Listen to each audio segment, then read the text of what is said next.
မိုးဟီကိုပေါ်လုံလုံကျူးကျူးပြောဆိုခဲ့လို့ဖုန်းဆက်တောင်းပန်ခဲ့ရတဲ့ဝင်းမင်းတန်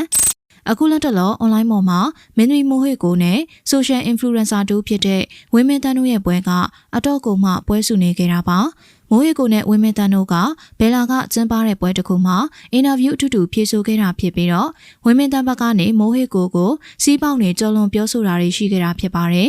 မိုးဟီကိုကဝါရင်မင်းသမီးဖြစ်ပေမဲ့တရုတ်ဆောင်ပိုင်းမှာ over attorney ဖြစ်နေလို့မကြာခဏပြည်သက်တွေရဲ့ဝေဖန်မှုကိုခံခဲ့ရသူပါ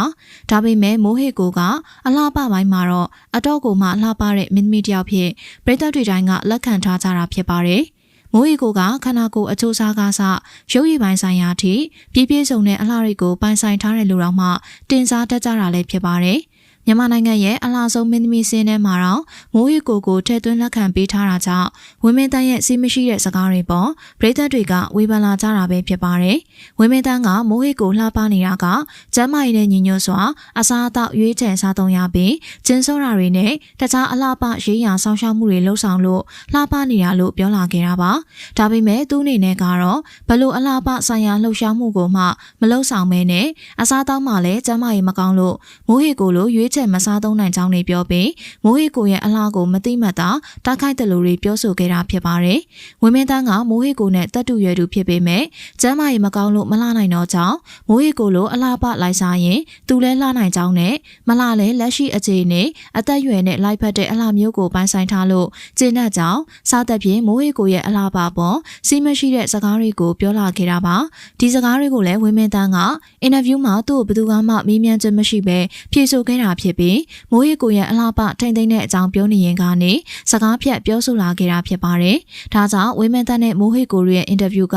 အတော်ကိုမှပွဲစုသွားခဲ့ရပါတယ်။ဝင်းမင်းတန်းကိုအားပေးကြတဲ့ပရိသတ်တွေကတော့မိုးဟီကိုမတိမတာတိုက်ခိုက်တဲ့စကားတွေကြောင့်စိတ်ပြတ်သွားတာပါ။မိုးဟီကိုရဲ့ပရိသတ်တွေကတော့ဝင်းမင်းတန်းကိုမတူရင်မတူနဲ့ဆိုပြီးတော့ရှယ်ပလန်နဲ့ကိုဝေဖန်နေပါတယ်။ဝင်းမင်းတန်းရဲ့စကားကမိုးဟီကိုလေးစားသမှုမရှိသလိုဖြစ်သွားပြီးစီးမရှိသလိုလည်းဖြစ်သွားခဲ့တာပါ။ဒါကြောင့်ဝင်းမင်းတန်းကိုအပြင်းထန်ဝေဖန်လာကြပြီးဆိုရှယ်မီဒီယာမှာပွဲစုနေကြတာဖြစ်ပါတယ်။မတင်မတ်ပဲပြီးစက်လက်ပြောဆိုခဲ့တဲ့စကားတခွန်းကအခုလိုထိဖြစ်လာရတဲ့အတွက်ဝင်းမင်းတန်းကလည်းစိတ်မကောင်းဖြစ်လာခဲ့ရပါတယ်။တချို့ပရိသတ်တွေဆိုရင်ဝင်းမင်းတန်းကိုဆိုရှယ်အင်ဖလူအင်ဆာအဆင့်နဲ့မိုးဟီကိုထိခိုက်ပြောဆိုရလားဆိုပြီးပါအဆင့်တန်းခွဲခြားလာခဲ့တာပါ။ဒါကြောင့်ဝင်းမင်းတန်းကလည်းစိတ်မကောင်းဖြစ်သွားခဲ့ပြီးမိုးဟီကိုနဲ့ဘဲလာကုမ္ပဏီကိုဖုန်းဆက်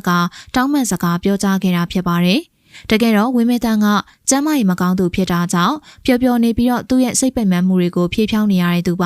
ါကိုယ်တိုင်လည်း confidence ရှိနေနိုင်မှုကိုအားပေးနေရသူဖြစ်တာကြောင့်အခုလိုမိုးဟီကိုပေါ်မှာပြောစီပြက်စီသဘောနဲ့စားနောက်ပြောဆိုခဲ့တာဖြစ်ပါတယ်ဝင်းမင်းတန်းရဲ့သဘောထားမှာအများထင်တယ်လို့မိုးဟီကိုတက်ခိုက်လို့စိတ်မရှိပဲအပျော်သဘောနဲ့ပြောဆိုခဲ့တာဖြစ်လို့ကာယကံရှိဖြစ်တဲ့မိုးဟီကိုယ်တိုင်ကလည်းစိတ်ဆိုးတာမျိုးမရှိခဲ့ပါဘူးစကားသွားလာအဆင်မပြေလို့အနှဲငယ်မတိမတာမျက်နှာပြက်ရတာကလွဲရင်မိုးဟီကိုဝင်းမင်းတန်းကိုနားလည်ပေးခဲ့ပါတယ်။ဒါပေမဲ့ပရိသတ်တွေကတော့မိုးဟီကိုချစ်တဲ့စိတ်နဲ့မခက်မြန်းနိုင်ဖြစ်နေကြသလိုမီဒီယာတွေကလည်းဝင်းမင်းတန်းပေါ်မှာအပြစ်ဖြစ်အောင်လို့ချဲ့ကားပြောဆိုလာကြတာပါ။ဒါကြောင့်မလို့ဒီပွဲကပရိသတ်ပါဇက်ဖျားမှာရေပန်းစားသွားရပြီးတော့နောက်ဆုံးမှာတော့ဝင်းမင်းတန်းကပြန်တောင်းပန်ရတဲ့အထိဖြစ်လာခဲ့ရပါတယ်။ဝင်းမင်းတန်းပေါ်မှာနားလေတဲ့မိတ်ဆွေတချို့ကတော့ဝင်းမင်းတန်းဘက်ကနေကာကွယ်ပြောဆိုပေးနေကြပါတယ်။ဝင်းမင်းတန်းကစိတ်ထားကောင်းသူဖြစ်ပြီးဘသူ့မဆိုပုံမှန်လင်းလင်းဆက်ဆံသူဖြစ်တာကြောင့်အခုလိုမျိုးတွေဖြစ်လာရကြောင်းရှင်းပြပေးလာကြပါတယ်။နာမည်ကြီးမိတ်ကပ်ပညာရှင်တူဖြစ်တဲ့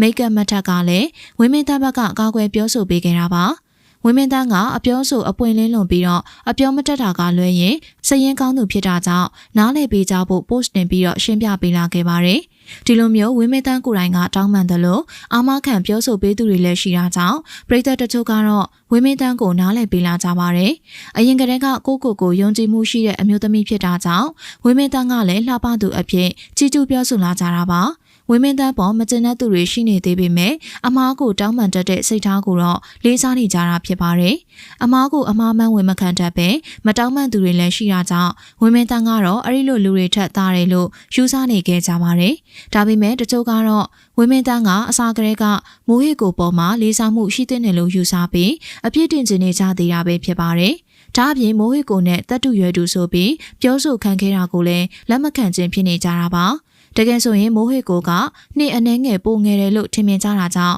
အမျိုးမျိုးဝေဖန်သူတွေလည်းရှိနေသေးတာဖြစ်ပါတယ်။အမှန်တကယ်တော့ဒီပြဿနာတွေကမီဒီယာတွေကြောင့်ဖြစ်ပေါ်လာရတယ်လို့သုံးသပ်သူတွေလည်းရှိနေတာပါ။မီဒီယာတွေကသာကဏ္ဍမတူသူနှစ်ဦးကိုအတူတူအင်တာဗျူးမလုပ်သင့်ဘူးလို့လည်းဝေဖန်နေကြတာဖြစ်ပါတယ်။ကြည့်ရှုနေကြတဲ့ပရိသတ်တို့အနေနဲ့ရောဝင်းမဲတန်နဲ့မိုးဟစ်ကိုတို့ရဲ့ပြဿနာပေါ်အမြင်လေးတွေကိုလည်းပြောပြပေးခဲ့ကြပါအောင်နော်။